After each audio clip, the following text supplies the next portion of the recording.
इस साल के आखिर में विधानसभा चुनाव है, लेकिन इसकी तैयारी अभी से ही शुरू हो गई है। तमाम राजनीतिक दल अपनी अपनी कोशिशों में जुट गए हैं। बयानबाजी और आरोप प्रत्यारोप का सिलसिला शुरू हो गया है। प्रशांत किशोर की जनसुराज बिहार में 243 सीटों पर चुनाव लड़ेगी। पीके इसकी तैयारी में पूरी तरीके से जुट गए हैं। वो तमाम विधानसभा सीटों का दौरा भी कर रहे हैं। जनसुराज पार्टी के सूत्रधार और भारतीय राजनीति के रणनीतिकार कहे जाने वाले प्रशांत किशोर बिहार के सियासी रण में पैर जमाने की कोशिश में पूरी तरीके से लग गए हैं। पीके ने बिहार विधानसभा चुनाव लड़ने का ऐलान किया है।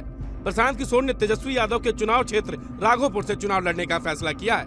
पीके ने कहा है कि कार्यकर्ताओं ने तेजस्वी यादव के खिलाफ राघोपुर विधानसभा सीट से चुनाव लड़ने का सुझाव दिया है। प्रशांत किशोर ने कहा है कि अगर पार्टी ने तय किया है कि चुनाव लड़ना है तो जरूर लड़ेंगे। प्रशांत किशोर ने दावा किया है कि पार्टी के कार्यकर्ताओं ने सुझाव दिया है कि वो तेजस्वी यादव के खिलाफ राघोपुर से चुनाव लड़े। अगर पार्टी तय करेगी तो जरूर लड़ेंगे।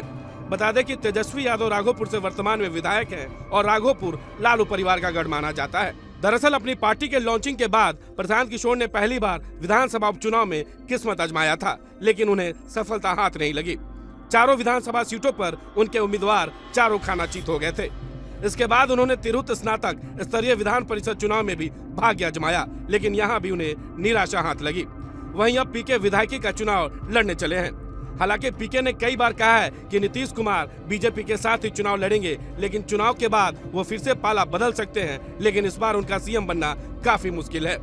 आपको बता दें कि राघोपुर विधानसभा सीट से आरजेडी नेता तेजस्वी यादव लगातार 2 बार से विधायक हैं। सबसे पहले 2015 के विधानसभा चुनाव में उन्होंने बीजेपी उम्मीदवार सतीश कुमार को हराया था। 2020 में उन्होंने सतीश कुमार को शिकस्त दी थी। असल में राघोपुर सीट लालू परिवार का पारंपरिक सीट रही है। तेजस्वी यादव से पहले लालू यादव इस सीट से चुनाव जीतते रहे हैं। फिर राबड़ी देवी ने जीत दर्ज की। हालांकि 2010 के चुनाव में जेडीयू कैंडिडेट सतीश कुमार के हाथों राबड़ी देवी को यहां शिकस्त मिली थी। बिहार में राघोपुर विधानसभा सीट राजद का गढ़ माना जाता है। यह सीट वर्तमान में तेजस्वी यादव के पास है, जो राज्य के पूर्व उप मुख्यमंत्री और नेता प्रतिपक्ष भी हैं। अगर प्रशांत किशोर इस सीट से चुनाव लड़ते हैं तो यह मुकाबला बेहद ही रोचक हो सकता है। अब देखना होगा कि प्रशांत किशोर सही में राघोपुर से चुनाव लड़ते हैं या फिर सियासी चर्चा में बने रहने के लिए ऐसा बयान दे रहे हैं।